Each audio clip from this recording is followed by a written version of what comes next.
In the summer of 2000, a man named Reed Hastings walked into Blockbuster's corporate headquarters in Dallas, Texas, and offered to sell his struggling little DVD-by-mail company for $50 million. Blockbuster's CEO laughed at him, literally laughed, and sent him home. 14 years later, Blockbuster filed for bankruptcy, wiped out $6 billion in shareholder value, and closed nearly 10,000 stores across the United States and internationally. Netflix, the company they turned away for $50 million, is today worth more than $250 billion. This is not a story about bad luck. This is not a story about a technology wave that nobody saw coming. This is a story about a company that looked directly at the future, recognized it for exactly what it was, and chose to walk away. Here is what makes Blockbuster so haunting, so genuinely difficult to look away from. They weren't blind. They weren't ignorant. They weren't a room full of executives who had never heard of the internet. At multiple points across nearly a decade, the right people inside that company said exactly the right things, identified exactly the right threats, and proposed exactly the right solutions with real budgets and real timelines behind them. And every single time, the machine swallowed those ideas whole.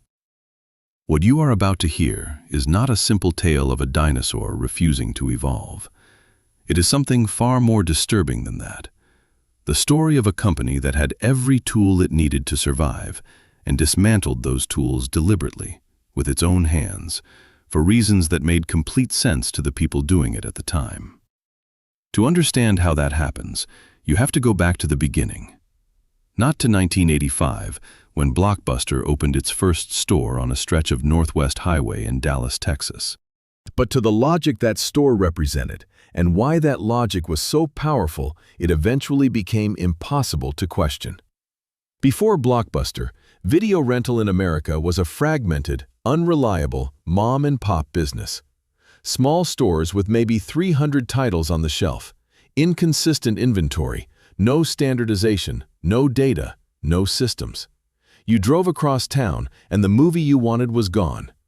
Then David Cook, a software entrepreneur with a background in oil and gas data management systems, had a simple but genuinely radical idea. What if you ran a video rental store the way a serious retail chain runs a grocery store?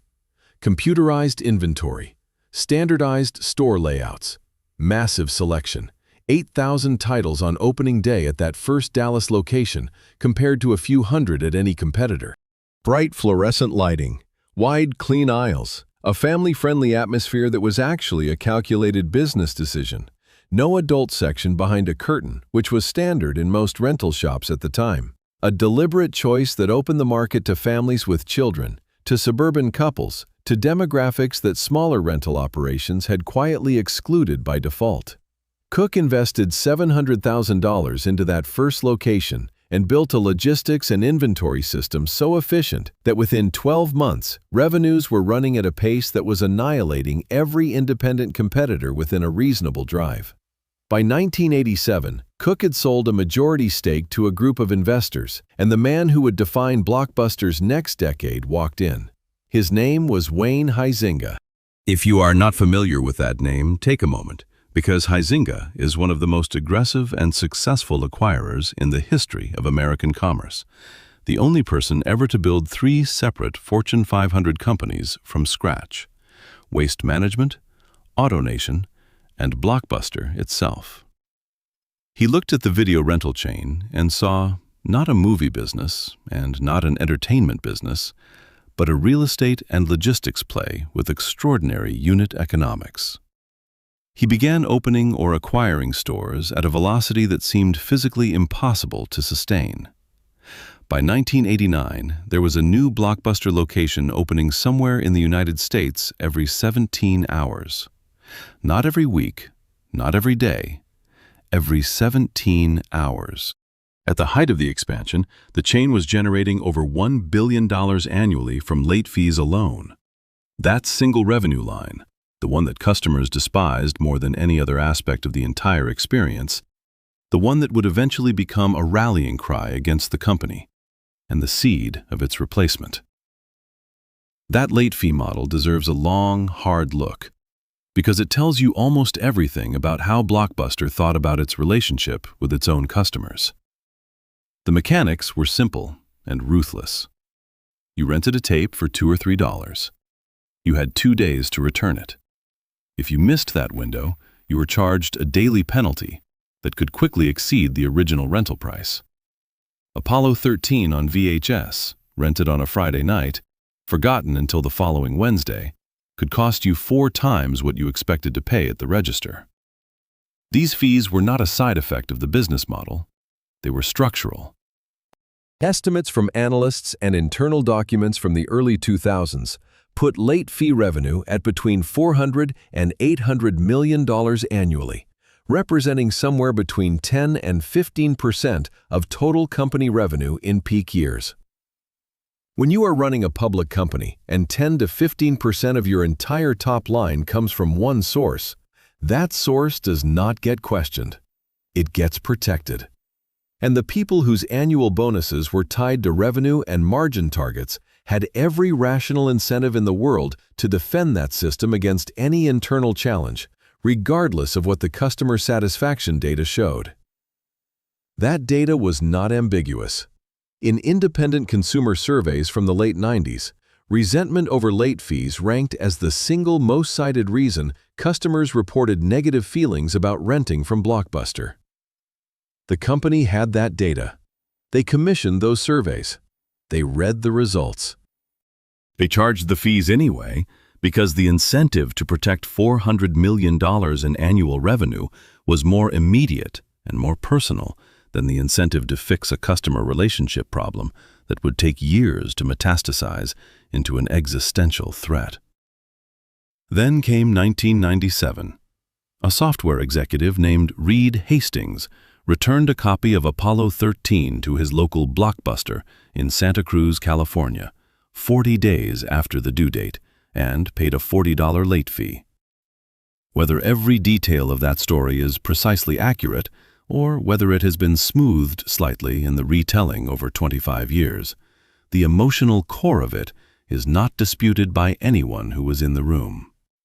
Hastings was furious in the particular way that analytically precise people get furious, not just at the inconvenience, but at the underlying logic. The penalty for forgetting to return a video was more expensive than the original cost of renting it. That was not an accident. That was a business model.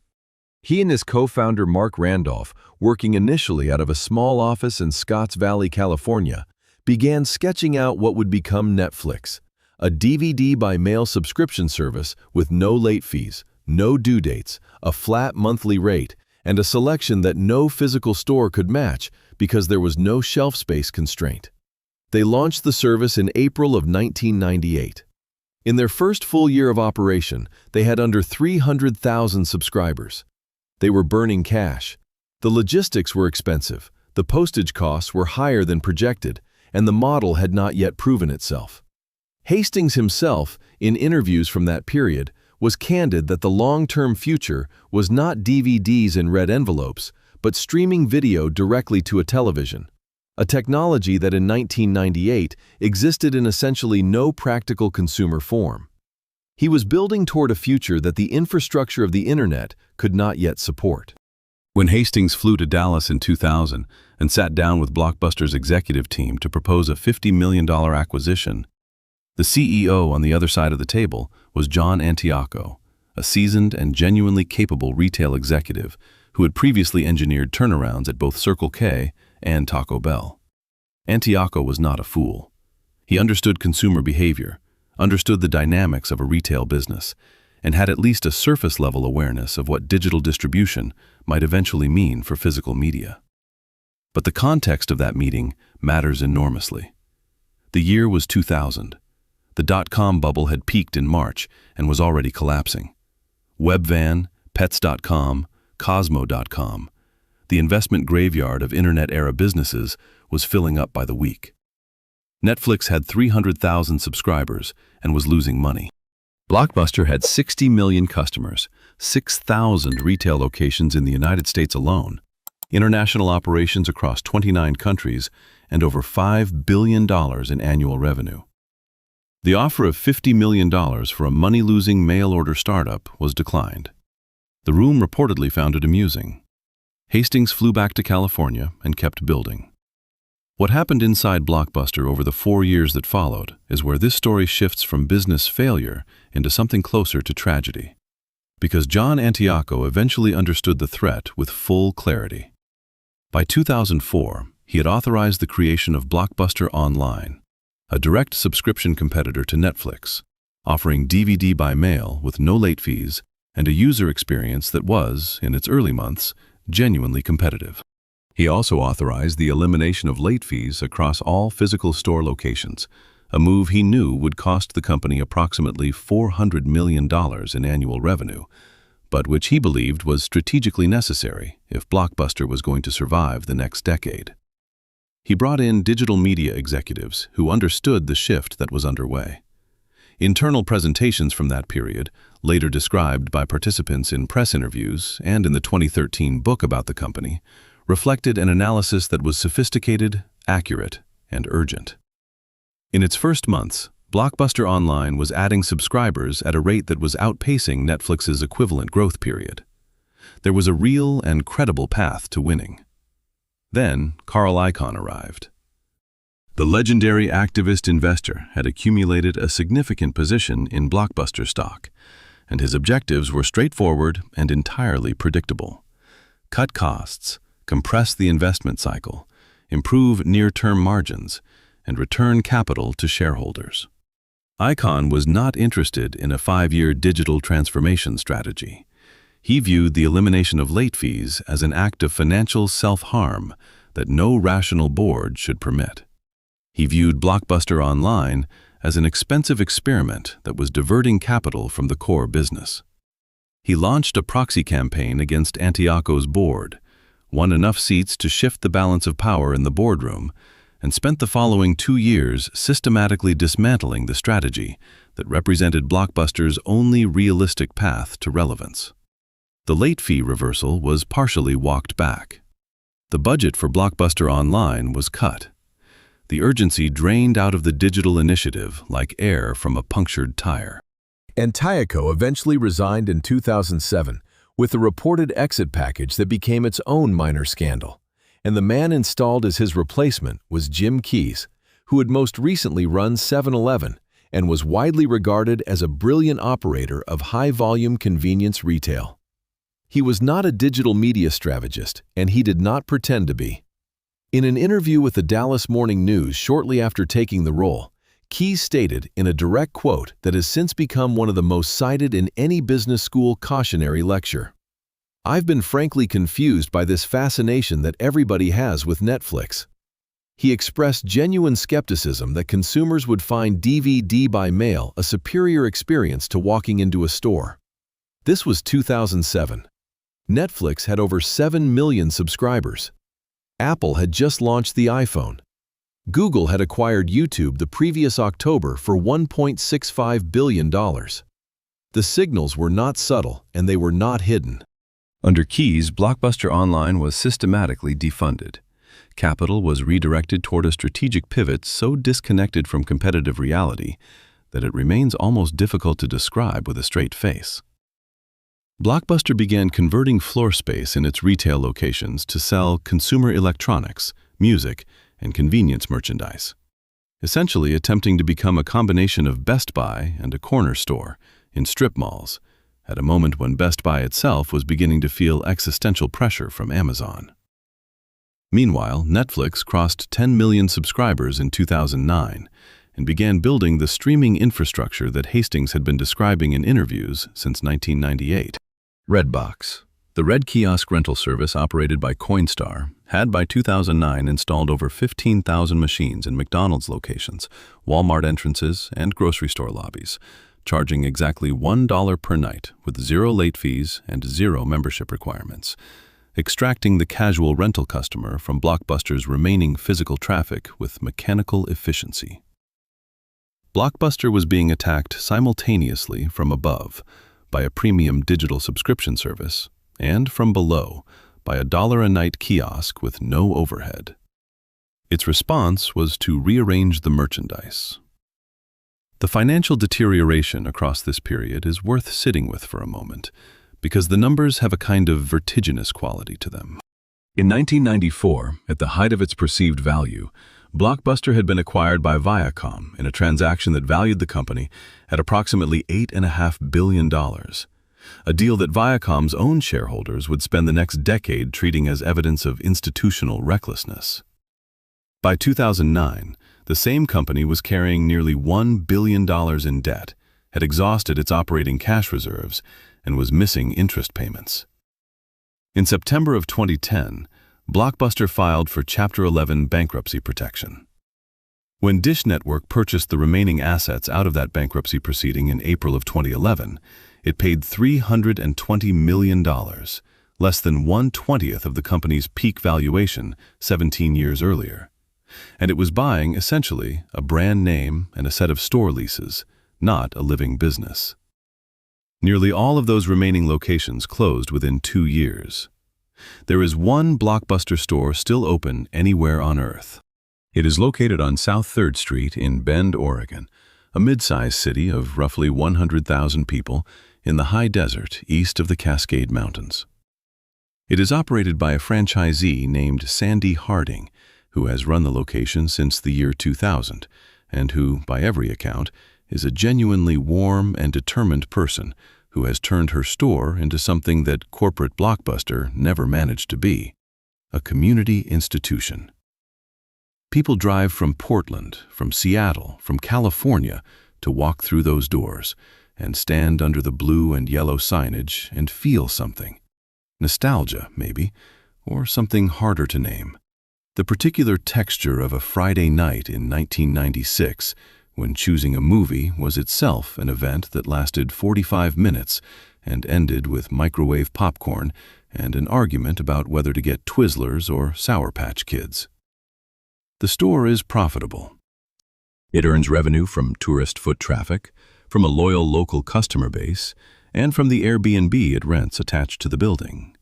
A room you can sleep inside a Blockbuster, surrounded by the physical archive of a culture that moved on.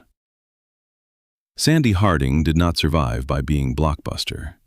She survived by becoming something that Blockbuster was never capable of being: small, specific, personal, and honest about what it was. Because here is what the autopsy reveals when you cut all the way down to the bone. Blockbuster did not die because Netflix was cleverer. It did not die because streaming technology arrived without warning. It did not die because nobody in the building understood the threat. It died because the incentive architecture inside the company, the late fee revenue tied to bonus structures, the shareholder pressure to protect near-term margins, the short-cycle compensation systems that rewarded quarterly performance over strategic transformation, the boardroom politics that allowed a single activist investor to override a coherent survival strategy, made it structurally, systematically, and almost mechanically impossible to act on information that the company already possessed. Every major institutional failure in modern business history follows this same blueprint.